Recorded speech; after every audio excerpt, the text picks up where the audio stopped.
From the pages of history and the untamed prairies of a young nation comes one of television's and America's most memorable folk heroes. Oh, Daniel Boone was a man, yes, a big man. Well, you're Daniel Boone.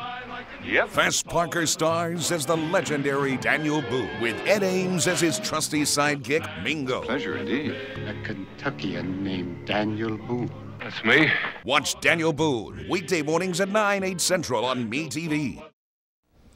Hi, I'm John Mallos. Welcome to this special edition of Connect with Me on the showroom floor at Ventura TV. On this day, we are pre-recorded on tape, so no phone calls. Hey, the big question of the day here on the program is, where does the food come from? Does it come from the supermarket like many people think? No. We'll be back to talk about that with our guest. Remember, sorry about that, but no calls today.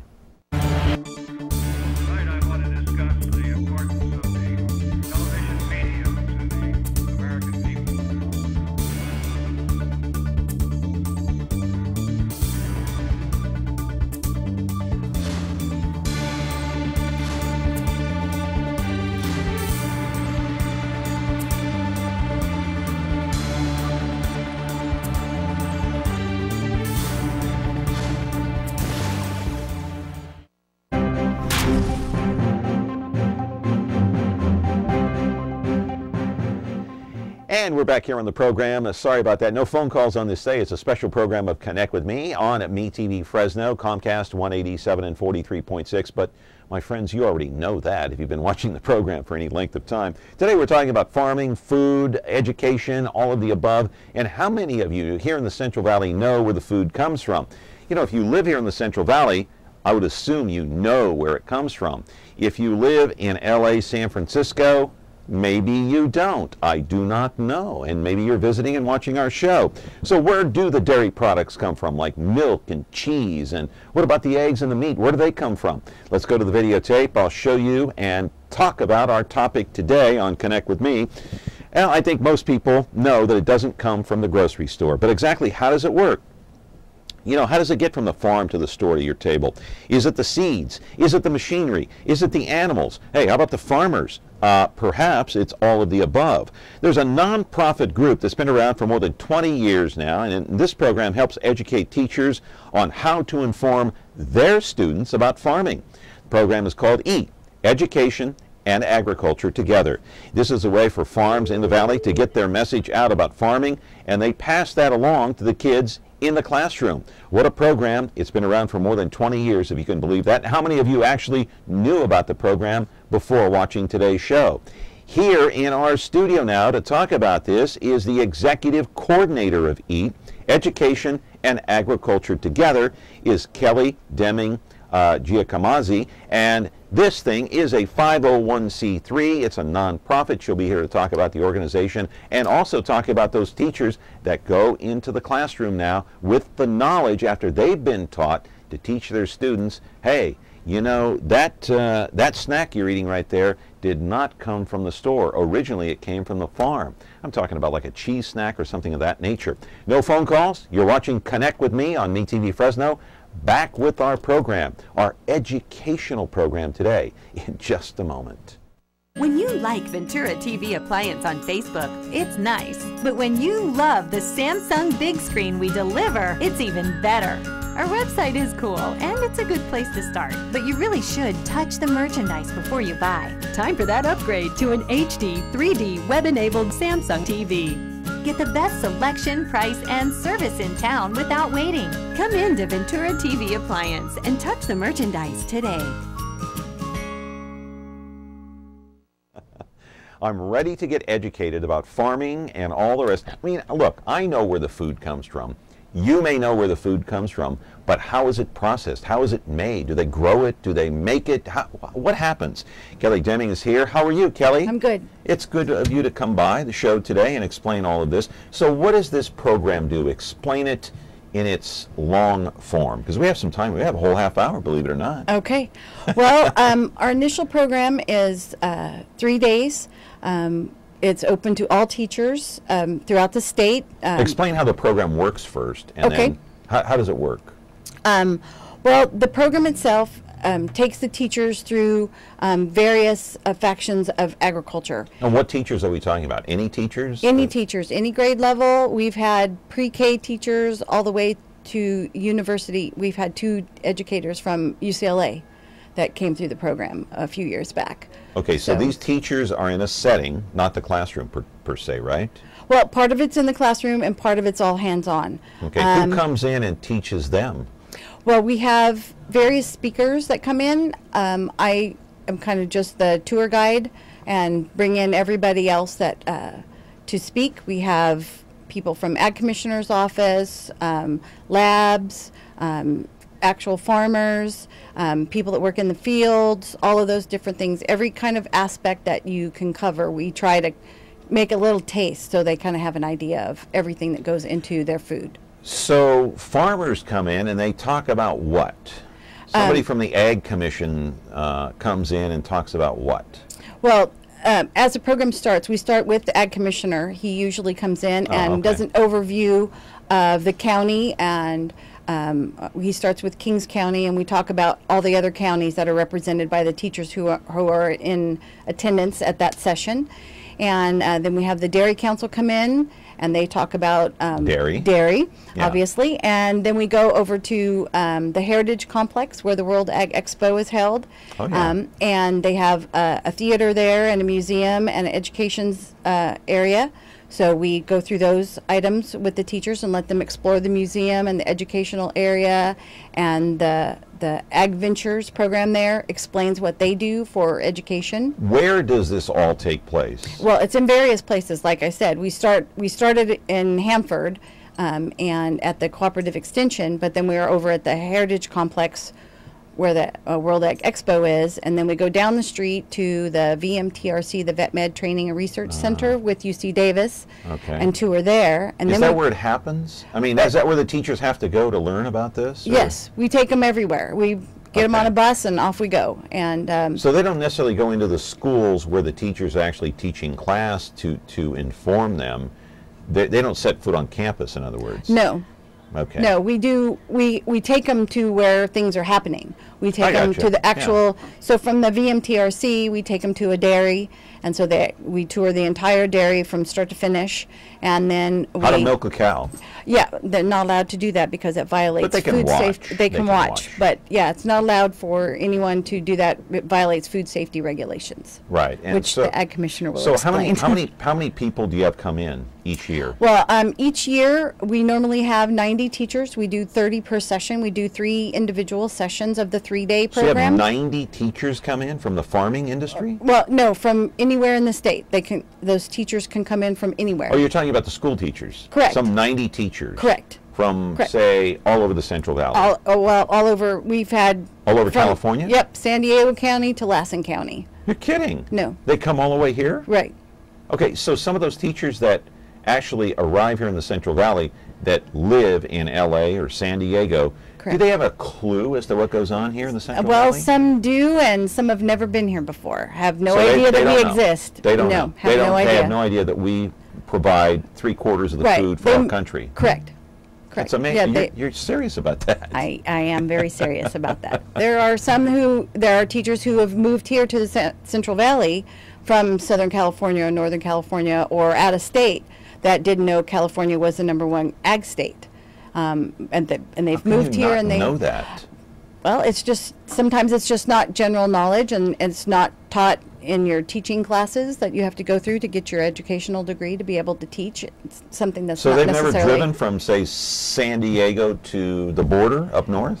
Some people have not. Wow. We've had several teachers that they got here with their videotapes rolling because they had never been here before, and we've had teachers that live in the same apartment complex in LA that never met until they came here. That's amazing. Wow. Hey, we've got a piece of videotape, and I want to talk about some of the volunteers that you use to teach, like the farmers and some of the dairymen, and you know, the Ag Commissioner comes in. Let's roll that videotape, please. Whichever one you want, we'll take a look at it right here. Take a look at that monitor right there. And what are we looking at here? Well, this is where we're teaching the teachers to do siphon irrigation, like everybody who has to irrigate their crops. This is at the, we're getting ready to do a pest create a pest. And talking about pest control? Well, yes. It follows our outdoor education section when we're out driving tractors and siphon irrigation. And this is part of it where we're teaching them about the cotton picker here. And then this is a tractor, and this is at Land O'Lakes. Two are there. And this is sweeping for bugs with a Wow. PCA. That video's going by pretty quick there. Right. But, that's soil yeah. sampling, and that's crop duster, explaining different things. He's got different graphs of things and maps that he uses to stay in the field. This Crop duster? Crop duster. Mm-hmm. And those are some of the teachers that were in our program. We do that demonstration, and this helicopter doing the same. Mm-hmm. Oh, that's amazing. Amazing. So that's just a little snippet of what you guys do. Hands-on, they can see these teachers go out there and they actually see that cotton picker, right? Right, yes. And they drive can touch it. And they drive it. They drive it. They drive it. Yes, That's not against regulations. We have a plain You have piece insurance? of dirt. Yes, we have insurance. But it's a plain piece of dirt, and we take them by groups. That's our outdoor education part. We do the crop dusting demonstration in front of the entire group, and then we answer a few questions, and then we split them up, and they go do the siphon irrigation. They drive the tractors.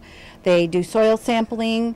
They have a computer. We've got two wonderful guys that do the computer technology section. Yeah. And then we have bug sweeping is the other one. So are most of the teachers who actually come in and they see this thing firsthand, farming, are they surprised?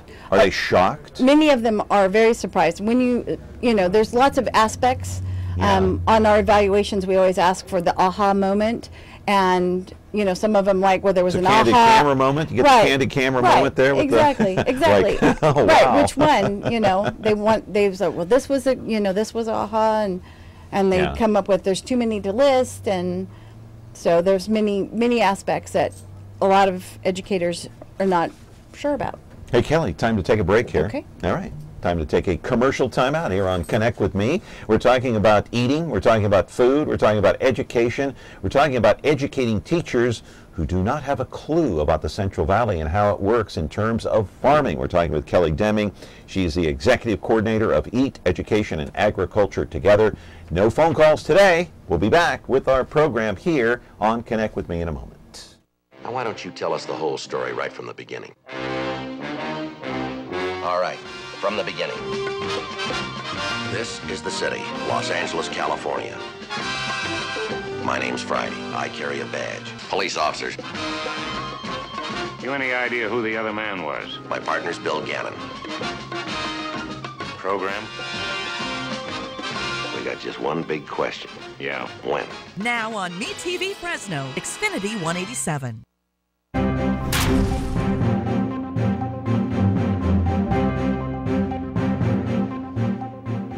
We're back here talking about food and farming education here in the Central Valley, and talking to Kelly Demming. And the correct pronunciation of your other last name is Giacomazzi? Right. Hey, I got it right. Yes. Yeah, that's pretty good, huh? That's good. Yeah. So now, is your husband into farming? Or Yes, he is a farmer. what does he do? He farms cotton, wheat, and corn. Cotton, wheat, and corn. Okay, explain to me how you farm cotton. How do you grow it? How do you pick it? Give us a little lesson here. Oh, well, we do an hour-and-a-half lesson on that exact thing with the teachers during the program. We've during only the got summer. about 15 minutes left. I'm just saying. So Can you give us the shortening quick version? Well, you've got to prepare the ground before. How do you do that? Well, you're making this hour and a half and pushing it here. Okay. So how do you prepare the ground? You prepare the ground. You have to disc the ground. You have to see if soil test it, like we should have the Really? teachers to see what nutrients it may or may not need, and then you give feed the ground. You feed the ground, and then you pre-irrigate it so there's moisture in the ground so it's ready for the seeds, and then you have to wait for the right temperature and get it planted, and then you have to make sure that there's plenty of water and plenty of sunshine and plenty of other food that it needs to grow. And you, what do you throw the seeds down, or what? No, what happens? No, you have to put the seeds in the planter and draw the planter straight in a straight line down the straight rows, and make sure everything is straight, because the picker has to go through later and be able to pick it, so it has to be in the straight order. It has to be in a row, in a straight line. Okay, how long does it take to grow? About 6 months. Wow. Yeah, normally plant in March or April and harvest in October, November. Okay, and how long does it take to harvest? It depends on the weather. It depends on your ground. It depends on what. So the harvest is when? In October? October, November. Sometimes into December. What if you get rain? Does that harm the crop? Yes, it does. It does. It does. It will change the grade of cotton, so you'll get paid less. Okay. And corn, is that easier or no? Well, corn, I guess it's easier because it's it just depends on. It's not as long. It doesn't take as long to grow. And how long does it take, generally speaking? You know, normally they're planting corn here shortly, and like sweet corn will be ready in July, 4th of July. So do you have to prep the ground for all this too? Yeah, because you always have to prep the ground. Yeah, you always have to check your nutrients in your soil, make sure that it's got the appropriate nutrients that the plant's going to need to grow properly. Yeah, and how do you know that? How do you test the ground? Well, that's one of the speakers that comes in and talks to you about the soil sampling and all of that kind of thing, all the technicalities. Do you have machinery that tests the ground, or you just take a sample soil? They take a sample and take it in and run all kinds of tests on it and give you a printout and tell you that you need this, that, or the other thing. Right, exactly. Yeah, and that's how it's done. Hey, got another piece of videotape here, and I want to talk about the instructors a little bit. Where do the instructors come from, generally speaking? I know the Ag Commission, he said some farmers. And here's, what are we looking at here, Kelly? Well, this is actually in our harvest class. We have 4 other classes other than our regular class. And after you take the initial 3-day class, then we have summer harvest, a fall harvest. And what's going on there? Well, that's the harvesting of walnuts. Oh, okay. And then this is back to the teachers driving the tractors. And the first one was at the cotton classing office, which determines what price you get if your cotton got rained on. Oh. And this is at the dairy. Yeah. So showing the milking machines and how they keep track of everything in the various computers. It's not done the old-fashioned way anymore, huh? It's all done by machinery. Correct. Because it's quicker, more efficient. It's food safety regulation. Yeah. Okay. Okay. And how are the cows kept cool and comfortable during the whole process? Yes. The happy cow commercial is pretty true. As long as a cow is happy and well fed and comfortable, they will produce milk. And do you keep the cow comfortable during the milking? It kind of goes without saying, right? Yeah. It's usually cool. Fans are on. And how about inside here? This is what? Inside? That's the parlor. That's okay. All right. And this is a computer presentation that we do. And then this is going into the dairy barn. Yeah, I see. So do these teachers realize how expensive farming is? Do you talk about that aspect of it? Yes, we do. I give them instruction kind of at the beginning of the class and say to make sure to ask how much the tire costs on the tractor, how much the tractor costs, how much the fuel costs, etc., as well as asking about the careers that are involved so that they know how to instruct their students on what classes they need to take to be able to build a tractor or do the computer programming in the GPS that goes in the crop duster, or to be able to make the computers that keep track of the milk flow that from each cow and all of that. So there's a lot of aspects that and you know, careers I've always there. wondered on the crop dusters, how high does the pilot know how to fly? Is there a regulation there? No, there's no regulation there. And so how do you know how high to fly? Well, or how low to fly? Well, now it's GPS, so they have everything set. But what's the limit? I mean, what should you? Well, the limit is about how tall I am, because I used to flag myself. So I was the person who how stood high off the ground are those crop dusters supposed to fly to be efficient? Well, there's not a supposed to fly. It depends on the crop itself, how high the crop is. You know, corn can be 6-8 feet tall, so they're usually 5 or 6 feet over the top of the crop, depending on the size of the crop. So it could be 20 feet off the ground. Could be 20 feet, could be 40 feet. It's not very high. No, it's not. 20 feet. I mean, Low and Slow was the old. Man. Low and slow was the. Low and slow. Low and slow was the old. Is that the motto? That was the old motto, not what necessarily is it anymore. Well, science has proven that if you go quickly and you have the pressure, the pesticide will go down into the crop better and get down to where the insects are that you're trying to eradicate. I see. Hey, we're talking with Kelly Demming. We're talking about farming. We're talking about education and educating those teachers out there that do not know about our farming here in Central Valley. Hey, I'm no expert on farming, believe me. My father was a farmer. He grew up in Sacramento farming back in the 20s and 30s and all that stuff. But me, I'm a city guy, sorry. Back with our show here with Kelly Demming in just a moment. Frigidaire. We introduced the first home freezer, the first pulsator agitator washer, and now we introduce the Frigidaire Orbit Clean dishwasher, designed with a unique wash arm that gives you 4 times more water coverage for a consistently better clean.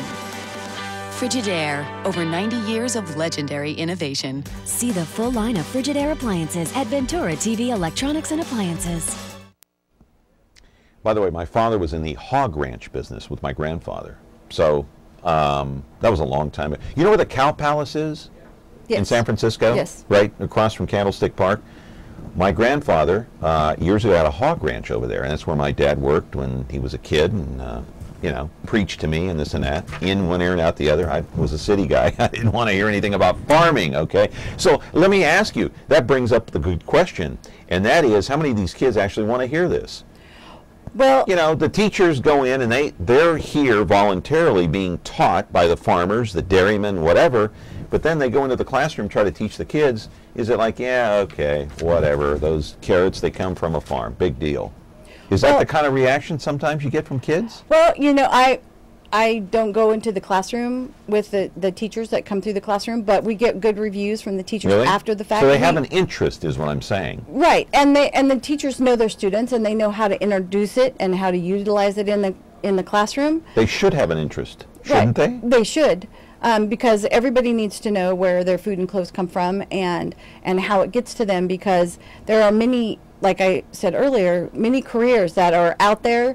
Agricultural careers are highly paid at this point because, yes, because there's not enough kids majoring in the agricultural areas. Did I go into the wrong industry? So, well, let's just say that there are a lot of highly paid. That kind of perked my ears up there. Yes, it's highly paid, and there are a lot of scholarships for students in agricultural majors at colleges that go Fresno unused. State, for one. Yes, but they go unused. The scholarships go unused. Why? And because the students aren't majoring in them. Because they have no interest? They Because don't maybe know they don't they're there. realize. They don't realize. They have no idea. And counselors and teachers, you know, if they Why don't aren't they know. informing these kids then? Well, but they don't know.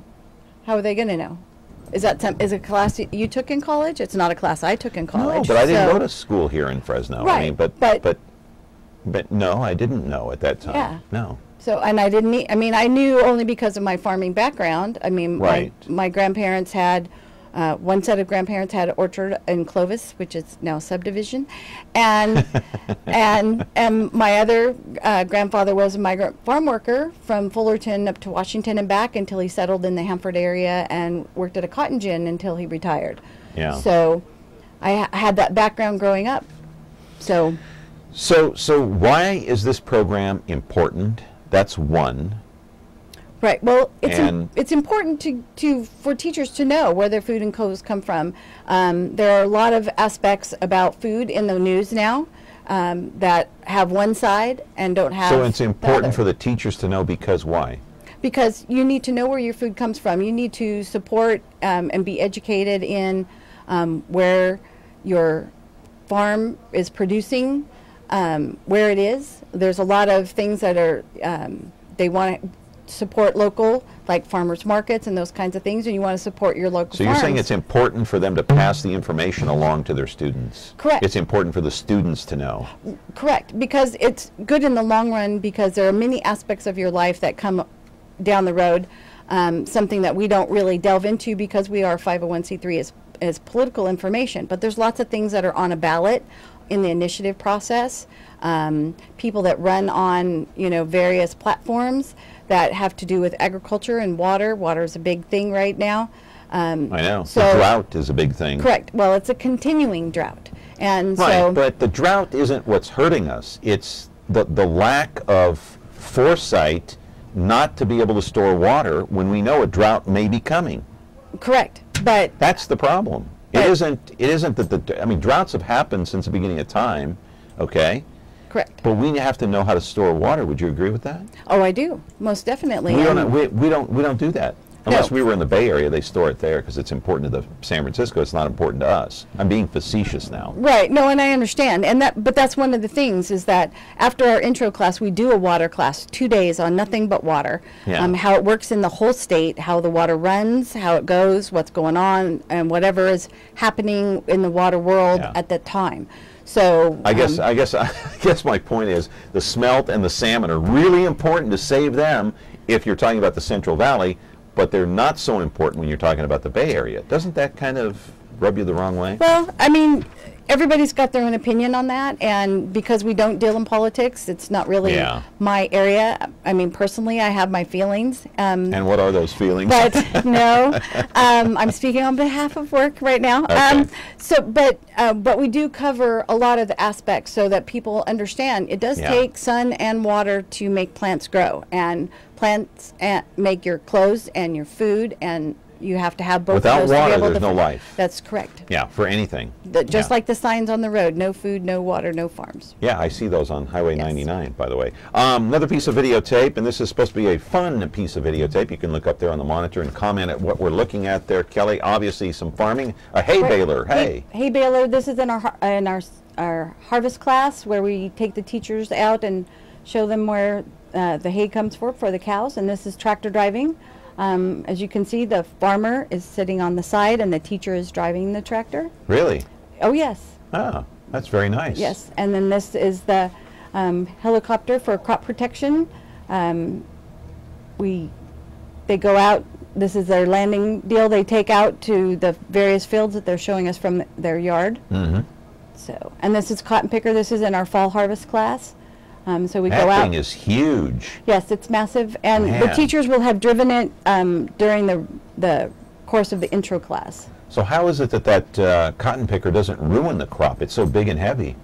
No, it's going right down those straight rows. Man, there's a crop duster, by the way. We just missed that. Okay. Yep. All right, and more video. And more. This is tomato harvest. This is in the summer harvest class. We go out and the educators ride on the tomato harvester to get the full effect. Mm-hmm. And we got more? Right, and this was showing how we do take care of the weeds. What is weed tilling, well, that's in your opinion?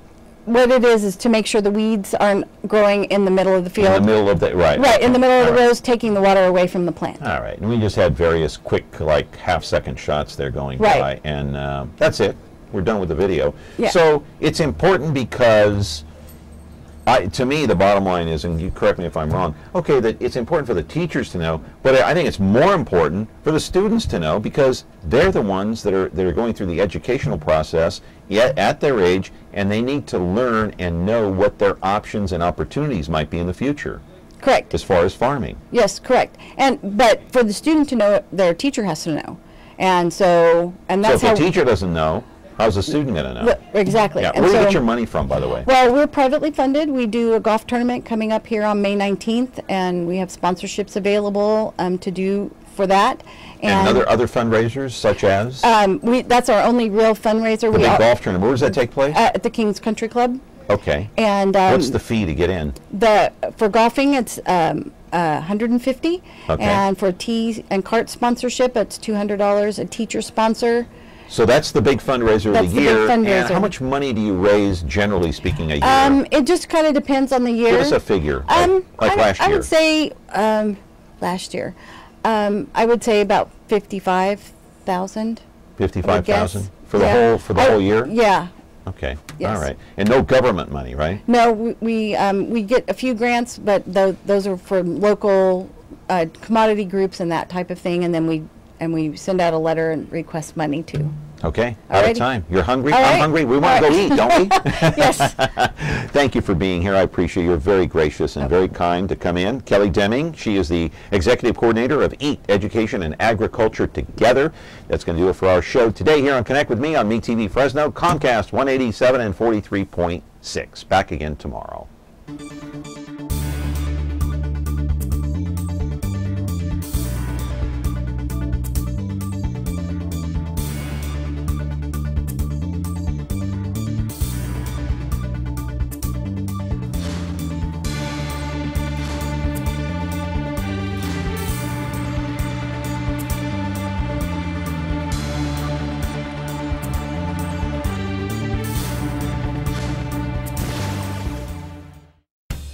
Want to create something extraordinary?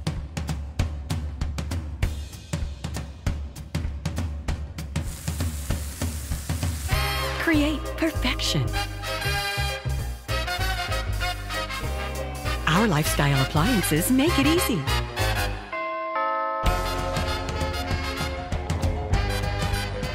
KitchenAid, Ventura TV appliance, and you, when only the best will do.